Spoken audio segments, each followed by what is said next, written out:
আসসালামু আলাইকুম। আশা করি সবাই ভালো আছেন। কাছে এবং দূরে, দেশ ও দেশের বাইরে যে যেখানে আমার আজকের ভিডিওটি দেখছেন, সবাইকে অনেক ধন্যবাদ আমার ভিডিওটি দেখার জন্য।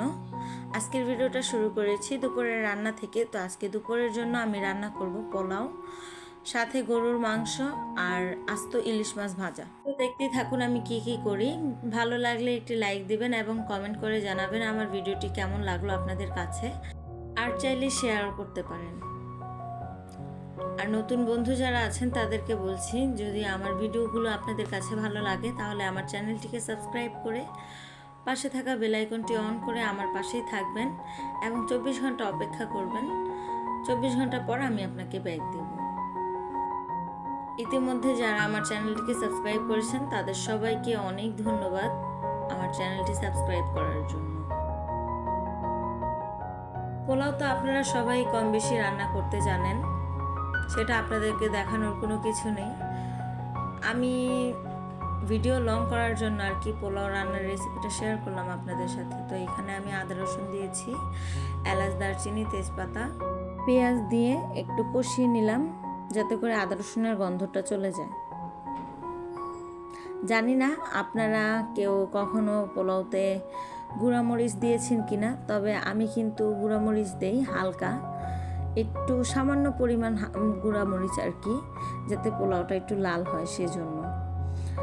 এতো সামান্য পরিমাণ গুঁড়ামরিচ দিলাম আর দিয়ে দিলাম পরিমাণ মতো লবণ। তো সবগুলো উপকরণ এখন আমি একটু ভালো করে মিশিয়ে নাড়াচাড়া করে নেব। আর এতো এখন দিয়ে দিব চাল।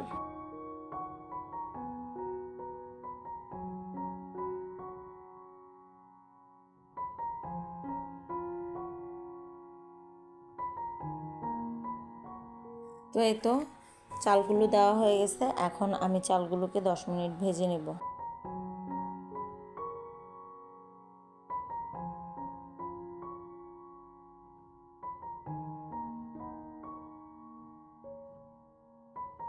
তো আমার চাল ভাজা হয়ে গেছে। এখানে আমি দিয়ে দিলাম অল্প একটু দুধ, প্যাকেটের দুধ ছিল তো সেই দুধটা দিয়ে দিলাম। পোলাওতে দুধ দিলে কিন্তু পোলাওয়ের স্বাদটা অনেক বেড়ে যায়, পোলাওটা খেতে অনেক ভালো লাগে তখন। তো এখন এই যে পরিমাণ মতো পানি দিয়ে দিব আর দিয়ে দিলাম 4টা কাঁচামরিচ আর সামান্য পরিমাণ কেওড়া জল। আমি যখন কেওড়া জলটা পোলাওতে দিচ্ছিলাম, আমার বড় ছেলে আমার পাশে ছিল, ও ধাক্কা মেরে আমার কেওড়া জলের বোতলটাই ফেলে দেয়। তো কি আর করার, বাচ্চা মানুষ, কিছু আর বললাম না। আর এতে এদিকে আমি আস্ত ইলিশ মাছটাকে কেটে তারপরে একেবারে হলুদ মরিচ দিয়ে মাখিয়ে রাখছিলাম। তো এখন এই যে আমি মাছটাকে ভেজে নেব। তো আমি সব সময় ইলিশ মাছের কানসাও ফেলে দিই। অনেকে ইলিশ মাছের কানসা খায়, তো আমি সেটা খাই না, আমি একেবারেই ফেলে দিই। ইলিশ মাছটাকে বসিয়ে আমি একটু রুমে গেছিলাম। তো রুম থেকে এসে দেখি আমার মাছটা থেকে ধোঁয়া উঠতেছে। তো তাড়াতাড়ি করে এপাশ থেকে ওপাশ করে দিলাম। তো নিচ দিয়ে একটু হালকা একটু আর কি পোড়া লেগে গেছিল। তো যাই হোক, মাছটাকে আমি ভেজে তুলে নিছি। আর এই যে এদিকে অফ ক্যামেরায় আমি গরুর মাংস কেটে ধুয়ে একেবারে হাতে মেখে নিছি। তো এখন আমি মাংসটাকে চুলায় বসিয়ে দিব। আর আমি সবসময় গরুর মাংসটাকে হাতে মেখে তারপরে রান্না করি। তো গরুর মাংসটা কষানো হতে থাক। এদিকে আমার 2 ছেলের জন্য একজন 4টা বিদেশি চকলেট পাঠাইছে। তো তার হাজব্যান্ড আর কি কোটা আন্দোলনের আগেই বিদেশ থেকে আসছে, তবে আমরা কেউ কারোর সাথে দেখা করিনি, সেজন্য সে দিতে পারেনি। পরে আমার শাশুড়ি নিচে গেছে, তারপরে আমার শাশুড়ির কাছে দিয়ে পাঠাইছে। আর এদিকে এই যে আমার পোলাওটা কিন্তু হয়ে গেছে। আর আমি কিন্তু এখান থেকে পোলাও নিয়ে আমার ছেলেদেরকে দুপুরের খাবারটা খাইয়ে দিছি। আর এই তো ইলিশ মাছ ভাজা। আর এখনও আমার গরুর মাংসটা ঠিক মতো হয়নি। তো গরুর মাংসটা হতে হতে আমি এখানে আপনাদের ভাইয়া পেয়ারা কিনে নিয়ে আসছে তার ছেলেদের জন্য।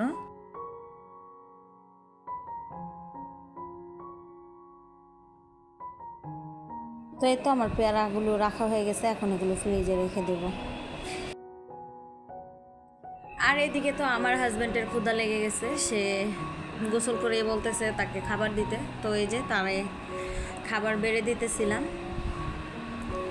তো তার পাতে আমি আস্ত ইলিশ মাছটা দিলাম, আমার হাজব্যান্ড সেখান থেকে আবার অর্ধেক আমাকে দিয়ে দিল।